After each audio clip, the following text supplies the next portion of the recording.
अस्सलाम वालेकुम।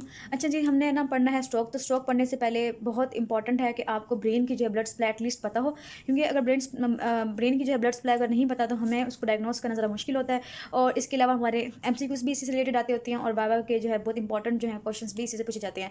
सबसे पहले बात करते हैं ब्लड सप्लाई क्या है, क्योंकि ब्लड सप्लाई हमने पहले पढ़ी होती है, लेकिन फिलहाल हमें थोड़ी बहुत जो है भूल गई है, तो हमसे फिर रिवाइज करेंगे इसको। तो जो ब्रेन की सप्लाई हमें पता है कि मेन जो सप्लाई आती है वो कहाँ से आती है, इंटरनल कैरोटिड आर्टरी से जो है इसकी 80% आ रही होती है। और इसके अलावा जो पोस्टीरियर या वर्टिब्रल जो आर्टरी होती है, ठीक है, वर्टिब्रल आर्टरी से जो है वो 20% बाकी सप्लाई हमारे ब्रेन को जा रही होती है। सो हम बात करते हैं internal carotid artery. Internal carotid artery है जो आती कहाँ से, पहले हमारे जो है ना ये सपोज करेंगे ये हार्ट है, ठीक है, ये हार्ट का जो है वो एट्रियम है। एट्रियम कौन सा, लेफ्ट, ये लेफ्ट साइड है कि लेफ्ट एट्रियम है, लेफ्ट एट्रियम। और फिर हमारे पास जो है वो वेंट्रिकल है, ठीक है, यहाँ से हमारा निकलता है जनाब एओर्टा, ठीक है, नीचे से हमारे वेंट्रिकल से आता है एओर्टा। सो ये एओर्टा आ गया। एओर्टा के आने के बाद हमें पता है कि हमारी जो है ना एओर्टा के बाद ब्रांच निकलती है राइट और लेफ्ट की साइड पे। जो राइट साइड पे निकलती है हमारी ब्रेकियोस्फेरिक निकलती है, ठीक है, ब्रेकियोस्फेरिक ट्रंक निकलता है। और लेफ्ट साइड पे जो है वो दो आर्टरीज निकल रही होती है, एक हमारी निकलती है कॉमन कैरोटिड आर्टरी और दूसरी हमारी आती है सबक्लेवियन आर्टरी आती है, ठीक है। अब जो हमारी राइट ब्रेकियोस्फेरिक आर्टरी होती है इसकी फर्दर दो ब्रांचेस होती हैं, एक होती है हमारी राइट सबक्लेवियन और सेकंड जो होती है वो कॉमन कैरोटिड आती है, ठीक है, इस तरह से आती है। सो हमारी ये होगी लेफ्ट कॉमन कैरोटिड आर्टरी होगी और ये हमारे पास राइट कैरोटिड आर्टरी आ गई है। कैरोटिड आर्टरी जो है फर्दर डिवाइड करते हैं दो में, किसमें डिवाइड करती है, डिवाइड करती है इंटरनल में और डिवाइड करती है एक्सटर्नल में। सो हमारे जो ब्रेन को जाती है सप्लाई वो कौन जाती है, इंटरनल कैरोटिड आर्टरी जा रही होती है। इस तरह से यहाँ पे हमारी जो सप्लाई जा रही होती है कॉमन इससे दो में डिवाइड होती है, इसमें एक होती है इंटरनल एक होती है एक्सटर्नल, ठीक है। तो इंटरनल कैरोटिड आर्टरी जो है वो हमें ब्रेन में जा रही होती है। जा कहाँ से रही होती है, हमारे कैरोटिड कैनाल से फोरामिन से होता है ब्रेन में जाता है और ये ब्रेन की मिडल जो पार्ट होता है वहाँ पे जाके निकलता है ब्रेन के अंदर। सो ये हमारी ब्रांचेस होती हैं। सपोज करें कि ये हमारा जो है, सपोज करें बताती हूँ आपको, ये हमारा ब्रेन है, ठीक है, ये इसका इंटीरियर पार्ट है, ये इसका पोस्टीरियर पार्ट है। तो यहाँ से हमारा जो है कॉमन कैरोटिड आर्टरी, सॉरी, जो इंटरनल कैरोटिड आर्टरी वो आ रही होती है और पोस्टीरियर साइड से जो है हमारी वर्टिब्रल आर्टरी जो पोस्टीरियर साइड से एंटर हो रही होती है, यहाँ पे आके बेसिलर आर्टरी बनाती है। सो ये आगे से आती है पीछे से आती है, आने के बाद दोनों कम्युनिकेट करते हैं, पता है कि यहाँ पे सर्कल ऑफ विलस बनता है। सो ये हमारी थोड़ी सी बात है। अब यहाँ पे जितना मैंने बड़ा बताया इसकी क्या मैं क्यों बता रही हूँ, ये इसलिए क्योंकि जब हमारे सपोज करें कि हमारे हार्ट का प्रॉब्लम होगा, हार्ट के अंदर सपोज करें कि जो लेफ्ट एट्रोवेंट्रिकुलर के दरमियान वेल्व होता है उस वेल्व में कोई प्रॉब्लम हो जाए, जैसे रोमैटिक हार्ट डिजीज होती है, ठीक है, तो इन केसेस में क्या होती है, वेल्व्स में वेजिटेशन बन जाती हैं और उसके बाद क्या होती है कि वेल्व में जो है या आप कह लें कि अगर एओर्टा है, एओर्टा में सपोज करें कोई थ्रोम्बोटिक प्लग बन गया, ठीक है, या फिर जो हमारा एट्रोवेंट्रिकुलर वेल्व था, ठीक है, वेल्व का जो प्रॉब्लम हो गया उसका टूट के पार्ट जो है वो निकल रहा है, निकलने के बाद क्या आएगा, एओर्टा में आएगा, ठीक है। हमारा कोई भी एम्बोलस जो है बन गया है वो कहाँ जाएगा, हमारी एओर्टा में जाएगा। अब एओर्टा में जाएगा, एओर्टा रास्ते से कौन से मिलेगा, वो चला जाएगा कहाँ पे, हमारी सपोज करें ये हमारी कैरोटिड आर्टरी में चला गया, ठीक है। आने के बाद सीधा कहाँ गया, इंटरनल कैरोटिड आर्टरी के अंदर, इंटरनल से कहाँ जाएगा, ब्रेन के अंदर, वहाँ जाके जब ब्रेन में जाएगा, ब्रेन के आगे जो फर्दर ब्रांचेस होंगी वहाँ जाके उसे ब्लॉक कर देगा। सो ये आपका क्वेश्चन आता होता है कि आपके जो है ना कोई पेशेंट है उसका जो है वो रोमैटिक हार्ट डिजीज़ है या उसको जो है ना हार्ट में मरमर सुनाई दिए हैं और मरमर सुनाई दिए तो उसके बाद उसको ना सडन जो ना कॉन्शियसनेस लॉस हो गई है, इसके अलावा जो ना उसका राइट साइड की वीकनेस हो गई है सडन, तो आप फ़ौरन पहुंच जाते हैं कि इसकी जो ना हमारे स्ट्रोक हुआ है, स्ट्रोक किसकी वजह से हुआ है, मतलब इस्कीमिक स्ट्रोक हुआ है क्योंकि स्कीमा डेवलप हुआ है। यहाँ से जो है हमारा एक जो प्लग है थ्रोम्बोटिक प्लग हो गया। मेनली अगर मरमर की बात करते हैं तो वो एम्बोलिस बनता होता है। सो कोई भी एम्बुलेंस को भी वेजिटेशन से निकल के गई है या कोई थ्रोम्बोसिस की जैसे कोई चीज़ निकल के गई है तो वो जाके उसको ब्लो कर देगी। तो हमारी जो मेन ब्लॉकेज होती है हार्ट की प्रॉब्लम की वजह से, रोमैटिक हार्ट डिजीज़ की वजह से, तो हमारी मेनली आर्टरी होती है वो हमारी इंटरनल कैरोटिड आर्टरी ब्लॉक होती है और मेन कॉज जो है उसके अंदर है ही यही कि थ्रोम्बोटिक होगा या फिर एम्बोलिक फेनोमेनन होगा। अब हम करते हैं इसकी ब्लड सप्लाई किस तरह से जो है ब्लड सप्लाई जाती है, सप्लाई करती है ब्रेन को। सबसे पहले हम बात करते हैं, ये जो है हमारी पोस्टीरियर पार्ट है, ठीक है, हमने ऐसे ड्रॉ किया ना कि ये पोस्टीरियर पार्ट है ब्रेन का, ये एंटीरियर पार्ट है, ठीक है, इस तरह से हमने ड्रॉ किया। तो ये है कि सबसे पहले पोस्टीरियर पार्ट में क्या होता है, पोस्टीरियर पार्ट से आ रही होती है हमारी दो वर्टिब्रल आर्टरीज, ठीक है, वर्टिब्रल आर्टरीज आती हैं।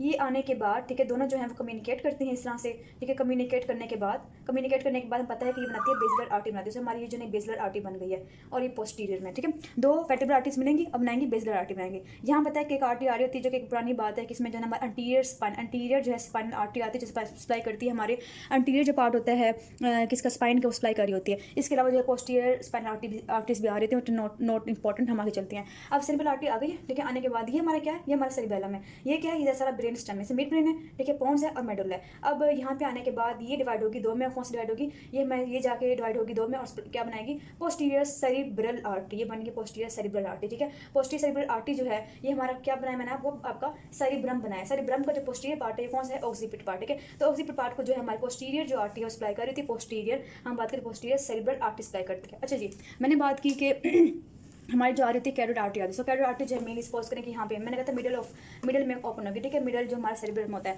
सो यहाँ पे सपोज करें कि वो जो ना हमारी इंटरनल कैरोट आर्टरी आ गई, यहाँ पे भी राइट पे भी और लेफ्ट भी आ गई है।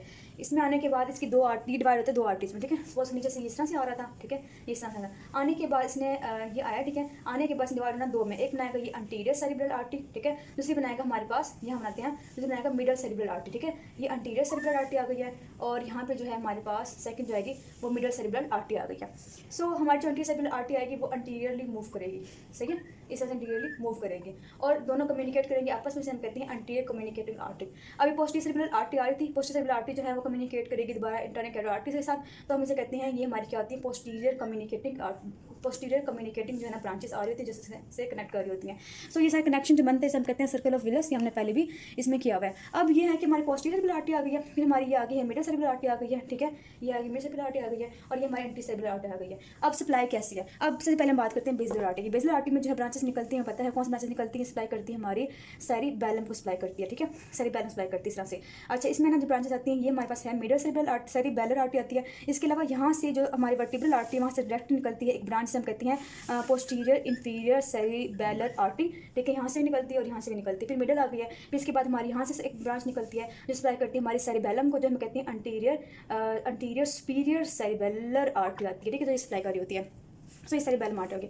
अब इसी के साथ साथ हमें पता है, ये बात आपने याद रखनी है कि हमारी किन नर्व्स निकल रही होती हैं, कहाँ से ब्रेन स्टेम से निकल रही होती है। तो हमें पता है कि पहले मिड ब्रेन से निकलती हैं, जो पहले चार जो है मिड ब्रेन से निकलती हैं, फिर चार जो होती हैं मतलब 4, 5, 6, 7 और 8 जो है हमारी बोन से निकल रही होती है नर्व, और फिर हमारी जो है 9th फिर जो चार निकलती है 9th, 10th, 11th, 12 जो नर्व निकलती हैं वो हम ये करते हैं 1, 2, 3 और 4 जो है वो निकलती है हमारी मिड ब्रेन से, फिर हमारी 5, 6, 7, 8 निकलती है पोन से, और फिर हमारे पास 9, 10, 11 और 12 निकलती है हमारी किससे, मेडल ऑब्लोंगेटा से। सो ये किरण लफ्ज आ रही होती है। सो इनके साथ साथ जो सप्लाई होती है इन पोन्स मेडल है कि वो भी तकरीबन इससे आ रही होती है, ठीक है, इसी से ये सप्लाई कर रही होती है। कभी वो इससे डायरेक्ट आ रही होती हैं या कभी वो जो है हमारी जो हमारी ब्रांचेस निकलती हैं सेरिबैलम के लिए वहाँ से आ रही होती हैं। इसके साथ साथ हमारे 7th, 8th के नर्व को भी सप्लाई कर रहा होता है। सो ये हमारा रफ आइडिया। मैं ये क्यों बता रही हूँ, मैं इसलिए बता रही हूँ कि अगर सपोज करें कि अगर एक पेशेंट आया है, उसको स्ट्रोक के साथ अटैक है और उसका जो है ना बैलेंस मेंटेन नहीं है, अगर बैलेंस मेंटेन नहीं है तो हमारी फौरन क्लिक जाएगी कहाँ पे कि उसका सेरिबैलम का प्रॉब्लम है। सेरिबैलम का प्रॉब्लम है इसका मतलब ये कि पोस्टीरियर जो ब्रांच है, पोस्टीरियर जो बेसिलर आर्टरी के साथ जो ब्रांचेस हैं उनका प्रॉब्लम आ गया। इसका मतलब ये वर्टिब्रल की तरफ जो है हमारा प्रॉब्लम आ गया, यहाँ पे कोई हेमरेज है या फिर स्कीम है, वो फर्दर हम सीटी स्कैन पे देखेंगे कि हेमरेज हुआ या फिर उसका स्कीम हुआ है। सेरिब्रल आर्टरी की जो प्रॉब्लम वो भी मेनली यही होता है, थ्रोम्बोसिस हो गया या फिर एम्बोलिज्म वगैरह हो सकता है। इसके बाद हमने बात कर ली है बेसिलर आर्टरी की। बेसिलर आर्टरी के बाद जरा हम आगे हमारी पोस्टीरियर सेरिब्रल आर्टरी। अब ये सेरिब्रल आर्टरी सप्लाई करेगी, किसको सप्लाई करेगी, हमें पता है किसे सप्लाई करनी है, हमारे ऑक्सीपिट पार्ट को सप्लाई करेगा, ठीक है, ऑक्सीपिट पार्ट को, और इसके अलावा जो टेम्पोरल पार्ट होता है हमारा सेरिब्रम का सप्लाई कर रही होती है। बात खत्म होगी हमारी। फिर हमारी आगे है middle cerebral artery. Middle cerebral artery जो कि इंटरनल कैरोटिड आर्टरी से आ रही होती है, मेनली जो आपका दिल से, जो आपका हार्ट से आपका जो थ्रोम्बस फॉर्मेशन, थ्रोम्बस होती है, एम्बोलिज्म जो आ रहा होता है, ठीक है, वो आपका जो है यहाँ पे आके स्टक हो सकता है। मिडल सेरिब्रल आर्टरी को कर सकते हैं क्लोड, या फिर इसके बाद जो ना छोटी छोटी इसकी ब्रांचेस निकलती है जिन्हें हम लेक्यूनर कहते हैं, उनको मेनली इन्वॉल्व कर सकते हैं। सो ये ज़्यादा सप्लाई किसको करते हैं, सप्लाई करेगा हमारा ब्रेन, तो ये इसका जो है मिडिल पार्ट है, ये इसका लेटरल पार्ट है। तो जो मिडल सेरिब्रल आर्टरी होती है मेनली जो लेटरल पार्ट सप्लाई कर रही है, कौन सी लेटरल पार्ट, किसके लेटरल पार्ट को, ये फ्रंटल के, ठीक है, और इसके अलावा फ्रंटल और पैरेटल के जो है ना पार्ट हमारे लेटरल बाहर वाले पार्ट होते हैं सप्लाई कर रही है मिडल सेरिब्रल आर्टरी। ये सप्लाई इसको भी कर रही होती है, साथ साथ जो है ना अंदर से घुसी हुई छोटी छोटी ब्रांचेज जाती हैं जो कि मतलब हमारे इंटरनल कैप्सूल को, सब्सटेंशियन वगैरह को सप्लाई कर रही होती है। अच्छा, इसके बाद हमारी बात हमने कर ली कि अंटीरियर, तो जो अंटीरियर सेरिब्रल आर्टरी होती है, अंटीरियर सेरिब्रल आर्टरी होगी, ये अंदर जा रही है, सो सप्लाई करती है हमारे जो मिडिल पोर्शन होता है, कौन सा मिडिल पोर्शन होता है हमारा, फ्रंटल का और पैरेटल का जो मिडिल पोर्शन होता है सप्लाई करती है यहाँ तक, इसको भी सप्लाई कर रही है। तो ये पार्ट जो है हमारे इसके अंदर आते हैं मेनली किसके अंदर, अंटीरियर सेरिब्रल आर्टरी के अंदर।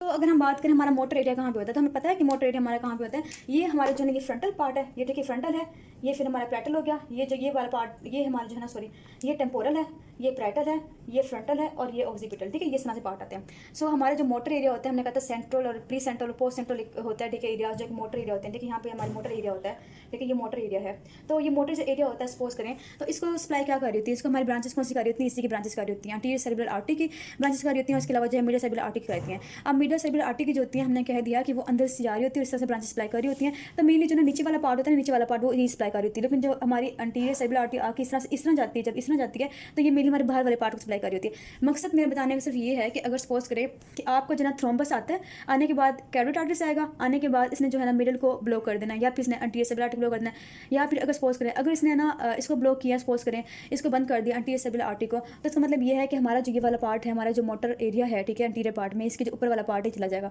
सो ये चला जाएगा पार्ट, जो ये फिर मोटर जो सप्लाई कर रहा था हमारे बॉडी को, उसकी वीकनेस हो जाएगी। अगर ये बात अगर ये ब्लॉक करता है मिडल सेरेब्रल आर्टरी को, तो इससे जो सप्लाई होती है, नीचे वाला एरिया जो सप्लाई करता है हमारे ब्रेन, जो सप्लाई करता है हमारे बॉडी को, वो चला जाएगा। मेनली जो हमारे आर्म्स के होते हैं उनकी वीकनेस होगी। लेकिन है ना, आपके पास जो वार्ड के अंदर पेशेंट आते हैं या आपका जो सिनेरियो आता है, वो सिंपल सी बात कहते हैं कि हेमीप्लेजिया हो गया, मतलब एक जो साइड बॉडी है उसकी हो गया, और वो कहते हैं कि उसको जो ना वल्वुलर डिजीज़ है, तो आप फ़ौरन क्लिक कर लेते हैं कि जो ना एम्बुलेंस बना है, एम्बुलेंस जाके इंटरन कैरोटिड आर्टरी से गया, जाने के बाद उसने ना मिडल सेरेब्रल आर्टरी को ब्लॉक कर दिया। तो बड़े ही ईजिली आप जो ना उस आर्टरी तक पहुंच जाते हैं, सिर्फ और सिर्फ क्लिनिकल बेस पे आप उस आर्टरी तक, मेन एरिया तक पहुंच जाते हैं, क्योंकि उसी के अकॉर्डिंग जो है ना उसके फीचर्स आ रहे होते हैं। एक और बात, अगर तो ये ब्लॉक होता है ना, कोई थ्रम्बस फॉर्मेशन होती है या फिर कोई एम्बुलेंस आता है, तो इसमें जो आपका लो कॉन्शियसनेस होगा, पेशेंट जो होगा आपको कॉन्शियस होगा, मतलब उसकी कॉन्शियसनेस लॉस नहीं होगी। लेकिन अगर ना अचानक से उसको हेमरेज डेवलप करता है, फॉरन से हेमरेज इसको होता है, वो हेमरेज दो तरह के होते हैं, हम पढ़ेंगे फर्दर। एक होता है इंट्राक्रेनियल होता है, मतलब पेरिन्काइमल के अंदर होता है, एक होता है सबरेक्नॉइड होता है। सो दोनों के जो हेमरेज के कॉजेज होते हैं ना, कॉजेज ये हैं कि वेस्कुलर प्रॉब्लम हो, और आपके ना हेमरेज में भी क्वेश्चन आया हुआ है, और हेमरेजिक जो स्ट्रोक होता है उसमें मेनली आपकी जो रिस्क फैक्टर दिया होता है, रिस्क फैक्टर क्या होता है, हाइपरटेंशन। वो कहते हैं कि 160 चला गया, 170 180 उसका प्रेशर था, और फॉरन से जो है वो बेहोश हो गया काम करते करते, तो ये आप बताएं क्या है। तो ये आपका हेमरेजिक स्ट्रोक होता है, उसमें सडन लॉस ऑफ कॉन्शियसनेस होती है, और जब आप वार्ड में जाएंगे तो जो हेमरेजिक के पेशेंट होते हैं वो बेहोश पड़े होते हैं, लेकिन उनको होश नहीं होता। लेकिन जो इस्कीमिक के होते हैं वो जाग रहे होते हैं, उनको बाकी प्रॉब्लम्स तो होती है, लेकिन एटलीस्ट वो कॉन्शियस लेवल में होते हैं। तो ये थोड़ा रफ आइडिया होता है कि हम करते होते हैं। सो मैं क्या बात करी थी, हाँ, फिर हमने बात कर ली कि सप्लाई करती है। अब मीडियल सेरेब्रल आर्टरी जो है ये सप्लाई करती होती है कोई चीज़ को, जहाँ से जो जितने भी ट्रैक जा रहा था हमारे जितना भी ट्रैक जा रहा था नर्व्स का, ठीक है, अंदर जा रहा था, तो सप्लाई कर रहा होता है, इंटरनल कैप्सूल को सप्लाई कर रहा होता है। सो अगर इसकी ब्लॉकेज होती है तो हमारे इंटरनल कैप्सूल जो होता है उसके जो फाइबर्स हैं सारे की ना ब्लड सप्लाई खत्म। तो हम इसका मतलब ये है कि अगर राइट साइड का हेमरेज जो है, राइट साइड का जो है एम्बुलेंस गया है, थ्रोम्बस फॉर्मेशन हुई है, तो उस पेशेंट की जो है लेफ्ट साइड वीक हो जाएगी, पूरी की पूरी लेफ्ट साइड वीक हो जाएगी। अच्छा, फिर हम बात करते हैं कि उसका कोग्निटिव फंक्शन वगैरह कुछ इस तरह टेस्ट होते हैं जो हम करते हैं, बिहेवियर वगैरह देखते हैं कि उसका मेनली कौन सी आर्टरी हुई है, एंटीरियर सेरेब्रल आर्टरी हुई है या फिर नहीं हुई, वो बात की बात है, ठीक है, वो हम पढ़ेंगे। इसलिए इतना आपका डीप आता भी नहीं है, जो सुपरफिशियल बातें थी वही आती है मेनली, कि loss of consciousness, weakness, aphasia, इस तरह की बातें आती है। एफेजिया कब होता है, पेशेंट बोल नहीं सकता, क्यों नहीं बोल सकता। देखिए हमने बात की थी कि हमारे पास दो एरियाज होते हैं, एक हमने कहा था कि एक हमारे पास होता है यहाँ पे ब्रोकाज एरिया होता है बोलने के लिए, ठीक है, फ्रंटल के साथ, ठीक है, और दूसरा जो है हमारे यहाँ पे होता है वर्निक्स एरिया होता है, ठीक है, वर्निक्स एरिया होता है। कैसे अब जाएगा हमारा सिग्नल, कैसे जाता है, हम जब मतलब पेशेंट जब सुनता है तो उसका जनाब गया वर्निक्स एरिया में, ठीक है, वर्निक्स एरिया में गई, ब्रोकास एरिया, यहाँ से उसने अंडरस्टैंड करना है, उससे समझ आनी है, उसने कंप्रीहेंस करना है कि उसने बोला क्या, मैंने उसे बोला कि आपका नाम क्या है, सो उसने समझ लिया। फिर यहाँ से सिग्नल जाएगा यहाँ पे, तो ब्रोकास एरिया जो है ना वो मोटर फंक्शन एक्टिवेट करेगा, वो जाएगा मोटर फंक्शन जाके हमारे जो जितनी भी नर्व्स होती हैं, 9th नर्व होती हैं जो सप्लाई करते हैं सॉफ्ट पैलेट को, और हमारे जो है लेरिंग्स को सप्लाई करते हैं, जो सारी चीज़ें हमारी बोलने के लिए हेल्प करेंगे, वो सारी जो है ना एक्टिवेट हो जाएंगे, और एक्टिवेट होकर वो इंसान जवाब देगा हाँ मेरा नाम ये है।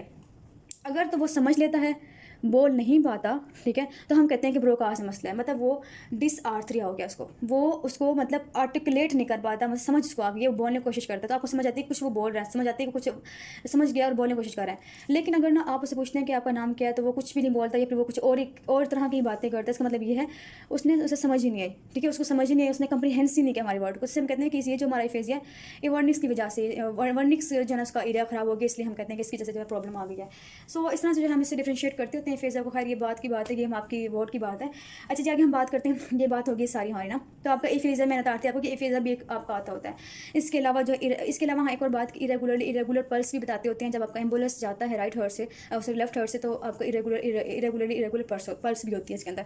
सो हमारी जो है ये आर्टिस्ट प्लाई सारी हो गई है, आपने इसको ऐसा सच याद रखना है। तो मैंने ये ड्रॉ किया था कि आपका लेटरल साइड और आपकी मीडियल साइड है, ठीक है, ब्रेन की। सो जो मीडियल सप्लाई मैंने बता दिया आपको, मीडियल सप्लाई करती है एंटीरियर सेरेब्रल आर्टरी सप्लाई करती है मीडियल पार्ट को, ठीक है, किसकी, फ्रंटल के और हमारे पैरेटल के पार्ट को। जबकि जो लेटरल पार्ट होता है, बाहर वाला पार्ट होता है, सुप्रो लेटरल पार्ट जो होता है सप्लाई कौन करती है, हमारी मीडियल सेरेब्रल आर्टरी होती है। क्या सप्लाई करती है, वो इस तरह जाती जाती बाहर जाती है, बाहर जाकर सप्लाई करती है। साथ ही अंदर वाले जो पार्ट होते हैं सब्सटेंशिया नायग्रा और जो हमारे बाकी पार्ट होते हैं इंटरनल कैप्सूल, जो फाइबर जा रहे होते हैं, उन सबको सप्लाई हमारी मीडियल सेरेब्रल आर्टरी करती है। इसलिए बहुत इंपॉर्टेंट है, अगर इसका ब्लॉकेज होता है तो हमारी जो है अच्छा खासा जो है ना वो लॉस हो जाता है, हेमिप्लेजिया होने के चांसेस बहुत ज़्यादा होते हैं। सो आई होप कि आपको याद हो गया होगा, इतना ही काफ़ी आपके लिए याद करना। फर्दर आपने कुछ याद करना है तो सिर्फ ये कि फ्रंटल का जो मोटर एरिया है या फ्रंटल जो पार्ट है उसका कहाँ कौन कौन सा एरिया है जो कि हमारी मुख्तलिफ बॉडी को सप्लाई कर रहे थे, लेकिन वो फिर भी ज़रूरी नहीं है क्योंकि आपके स्नैरियोज़ में नहीं आते होते। जितना मैंने बताया उतना ही स्नैरियोज़ में आता होता है आपका।